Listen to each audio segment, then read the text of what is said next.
Hello dear students, once again welcome back to എജുപേഴ്സ്. ഇന്നത്തെ വീഡിയോയിൽ നമ്മൾ ഡിസ്കസ് ചെയ്യാൻ പോകുന്നത് +1 ഹോം സയൻസ് ആണ്.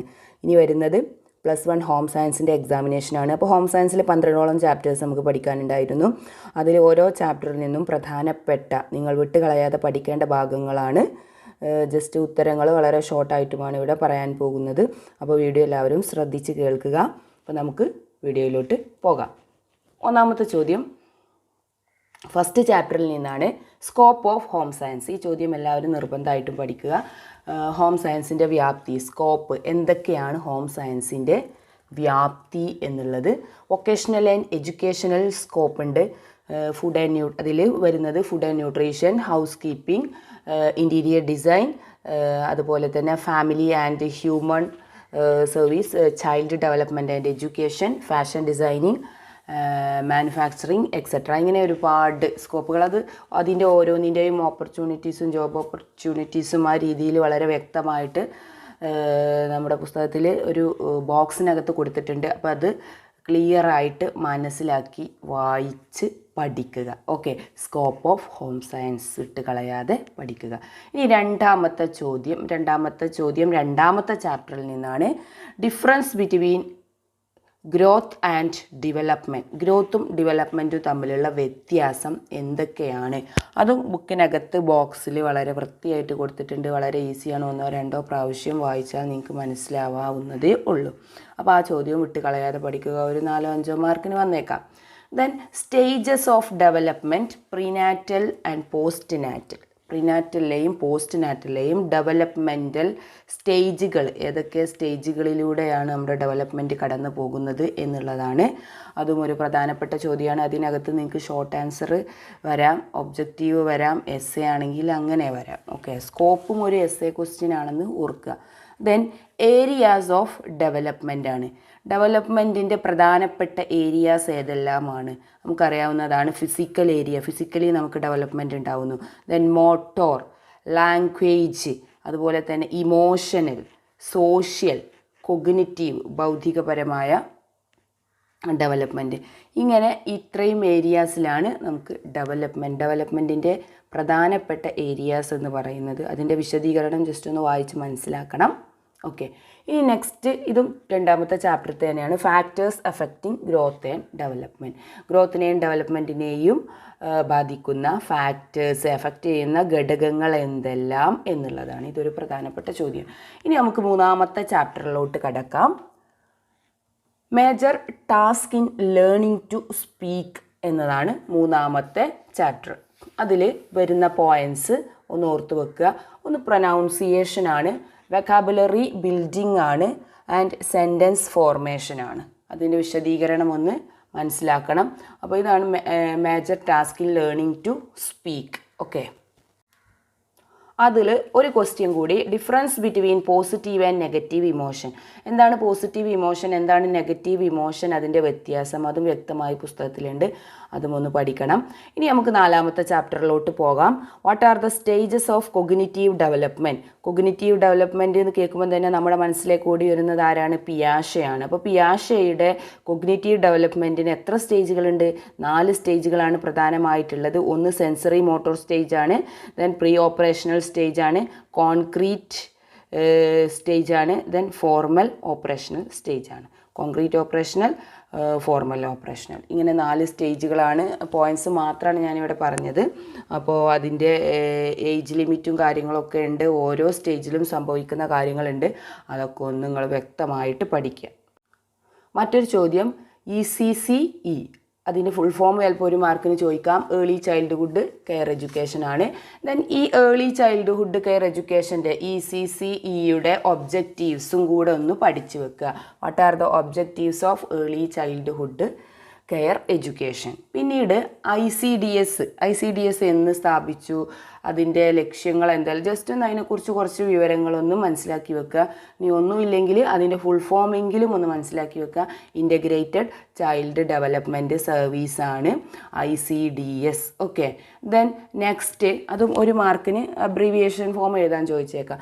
സിഗ്നിഫിക്കൻസ് ഓഫ് പ്ലേ, കളിയുടെ പ്രാധാന്യം എന്തൊക്കെയാണ് പുസ്തകത്തിലുണ്ട്, അതും പഠിക്കുക. എല്ലാത്തിൻ്റെയും ആൻസർ നമ്മൾ പറഞ്ഞു പോയാൽ വീഡിയോയുടെ ലെങ്ത്ത് കൂടും. ഒരു എക്സാം ഓറിയൻറ്റഡ് ആയിട്ടുള്ള വീഡിയോസായാണ് നമ്മൾ ഉദ്ദേശിക്കുന്നതല്ല, അതുകൊണ്ടാണ് കൂടുതൽ പറയാത്തത് ആൻസേഴ്സ് കേട്ടോ.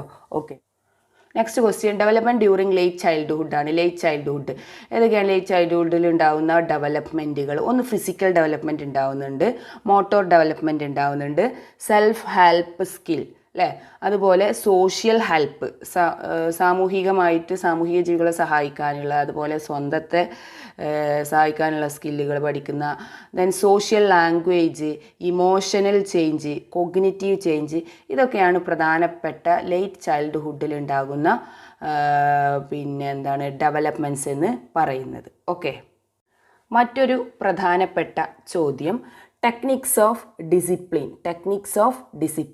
ഡിസിപ്ലിൻ്റെ പ്രധാനപ്പെട്ട ടെക്നിക്കുകൾ എന്തെല്ലാം? ഒന്ന് അതോറിറ്റേറിയൻ, മറ്റൊന്ന് പെർമിസീവ്, മറ്റൊന്ന് ഡെമോക്രാറ്റിക്. ഇങ്ങനെ 3 ടെക്നിക്സാണുള്ളത്. ഇതിൻ്റെ വിശദീകരണം നോക്കി വെക്കണം. ഇനി ഡിസിപ്ലിൻസിൽ അത്യാവശ്യമായ സംഗതികൾ എന്തൊക്കെയാണ്? Essentials in ഡിസിപ്ലിനാണ്. ഡിസിപ്ലിനിൽ അത്യാവശ്യം എന്തൊക്കെ വേണമെന്ന് നമുക്കെല്ലാവർക്കും അറിയുന്ന കാര്യമാണ്.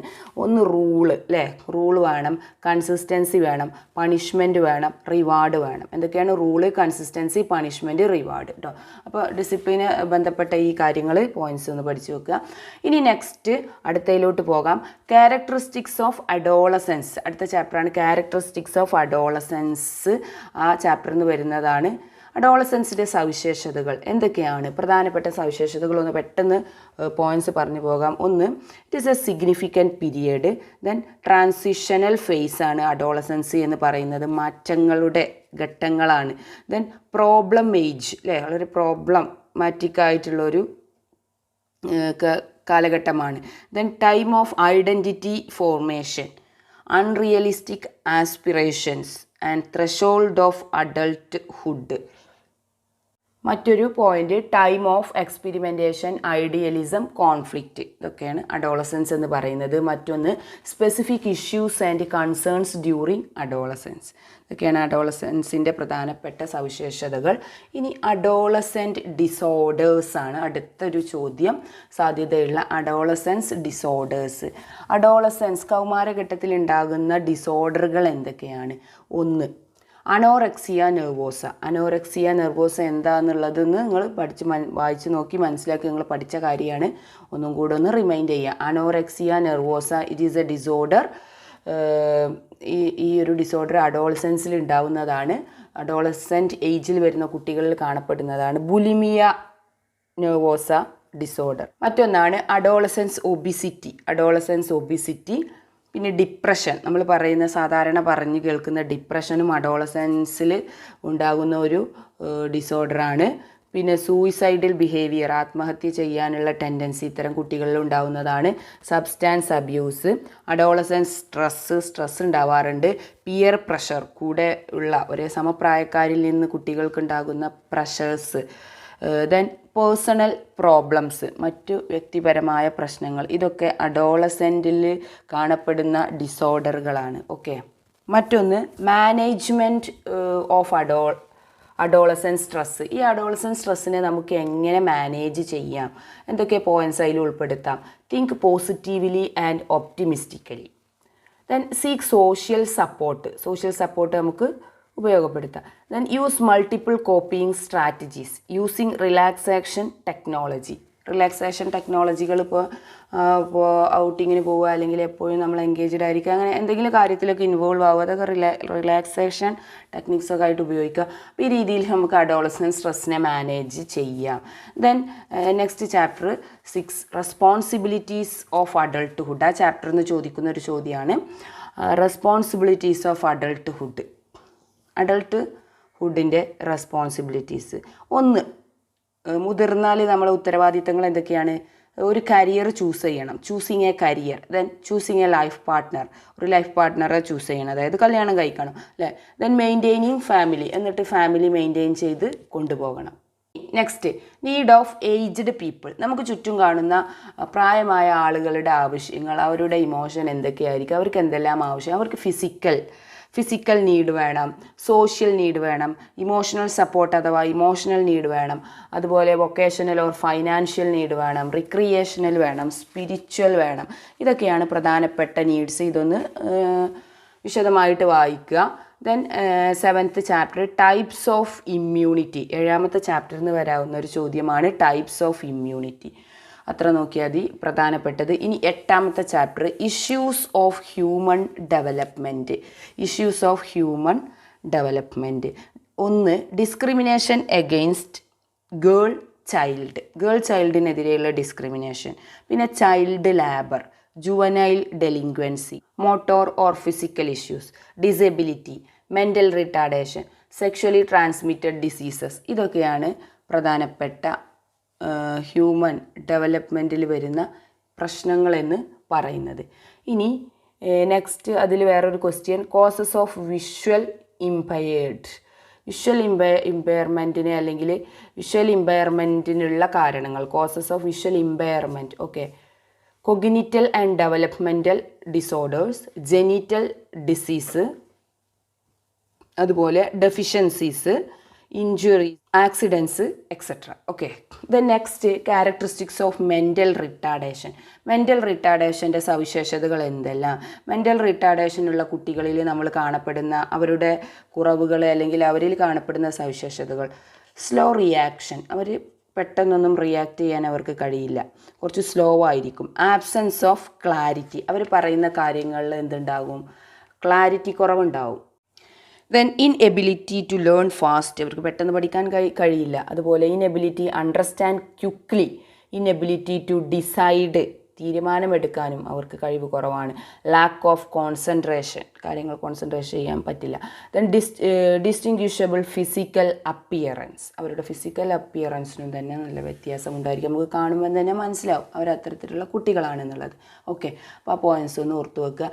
ഇനി അതിൽ നിന്ന് ഒരു മാർക്കിന് ചോദിക്കാം STD. എന്താണ് STD? STDയുടെ അബ്രിവിയേഷൻ അഥവാ full form sexually transmitted disease. എന്താണ്? Sexually transmitted disease. ഇനി 9ാമത്തെ ചാപ്റ്റർ ടൈപ്സ് ഓഫ് റിസോഴ്സസ് ആണ്. Types of resources. ആ ചാപ്റ്ററിൽ നിന്ന് ടൈപ്സ് ഓഫ് റിസോഴ്സ് ചോദിക്കാം.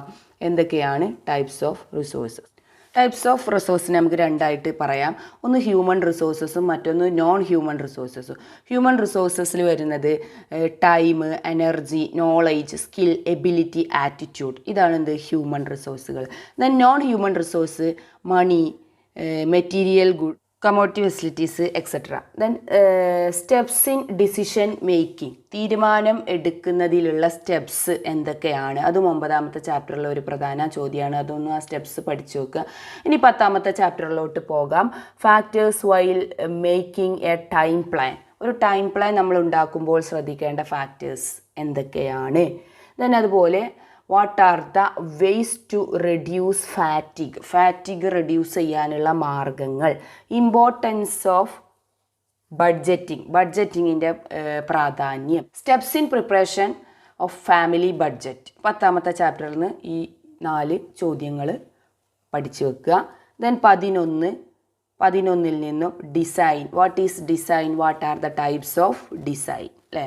ഏതൊക്കെയാണ് പോയിൻറ്റ്സ് പറയാം. Structured design, decorative, naturalistic, stylised, geometric, modern of abstract. പ്രധാനപ്പെട്ട ഡിസൈൻസ്.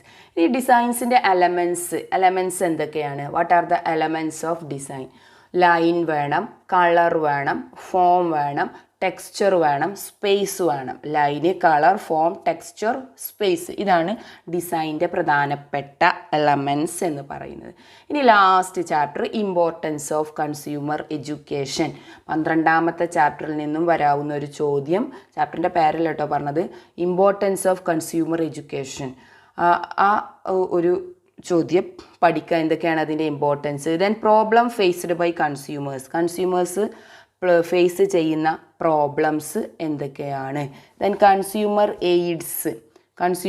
എയ്ഡ്സ് എന്തൊക്കെയാണ്? Standard mark, Agmark, FPO fruit product ഓർഡറാണ്, ഫ്രൂട്ടുമായി ബന്ധപ്പെട്ടതാണ്. ഇതൊക്കെ ഓരോന്നും എന്താണെന്ന് വ്യക്തമായി പഠിക്കണം. FPO എന്തുമായി ബന്ധപ്പെട്ടതാണ്, അഗ് മാർക്ക് എന്തുമായി ബന്ധപ്പെട്ട, അങ്ങനെ ചിലപ്പോൾ ചോദിക്കാം. അല്ലെങ്കിൽ 2 മാർക്കിന് ചോദിക്കാം, 1 മാർക്കിനൊക്കെ ചോദിക്കാം. Then eco mark, wool mark, silk mark, 100% vegetarian mark. ഇങ്ങനെ കൺസ്യൂമർ എയ്ഡ്സ് ഇതൊക്കെ ഡിഫറെൻറ്റ് കൺസ്യൂമർ എയ്ഡ്സ് ആണ്. അപ്പോൾ ഇതൊക്കെയാണ് പ്രധാനപ്പെട്ട ചോദ്യങ്ങൾ. ഈ പറഞ്ഞ ചോദ്യങ്ങളെല്ലാം നിങ്ങൾ വിട്ട് കളയാതെ പഠിക്കുക. വളരെ സിമ്പിളാണ്, ഈസിയാണ് ഇതൊക്കെ പഠിക്കാനായിട്ട്.